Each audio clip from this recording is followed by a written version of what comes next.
চীনের Wuhan institute of ভাইরোলজির গবেষকরা বাদুড়ের দেহে নতুন করোনা ভাইরাস খুঁজে পেয়েছেন। ভাইরাসটির নাম HKU5CoV2। যদিও এখন পর্যন্ত মানুষের মধ্যে এই ভাইরাস শনাক্ত হয়নি, তবে বিজ্ঞানীরা আশঙ্কা করছেন এটি মানুষের মধ্যে ছড়াতে পারে। গবেষণায় বলা হয়েছে ভাইরাসটি মানুষের দেহে সংক্রমণ ঘটাতে পারে। এটি মার্স ভাইরাসের সঙ্গে মিল রয়েছে, যা 2012 সালে সৌদি আরবে প্রথম পাওয়া যায়। মার্স ভাইরাসে 2600 জন আক্রান্ত হয়েছিল, এর মধ্যে 36% মারা গেছেন। বিজ্ঞানীরা বলছেন HKU5CoV2 মানুষের মধ্যে ছড়ানোর সম্ভাবনা নিয়ে আরও গবেষণা প্রয়োজন, তবে এর মহামারী হওয়ার ঝুঁকি খুব বেশি নয়।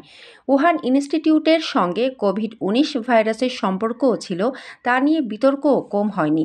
2023 সালে আমেরিকা এই ল্যাবের সহায়তা বন্ধ করে দেয়। বিশেষজ্ঞরা জানিয়েছেন নতুন ভাইরাস নিয়ে আতঙ্কিত হওয়ার কিছু নেই। 2019 সালে চীন থেকে ছড়িয়ে পড়া করোনা ভাইরাসে বিশ্বজুড়ে 70 লাখেরও বেশি মৃত্যু হয়। মানসম্মত হাঁস ও মোরগের চাহিদা পূরণ করতে আল আমিন হালাল লাইভ পোল্ট্রি রয়েছে আপনারই পাশে। আমরা হাঁস, মোরগ, কবুতর, কোয়েল, টার্কি ও খরগোশ পাইকারি মূল্যে বিক্রয় করি।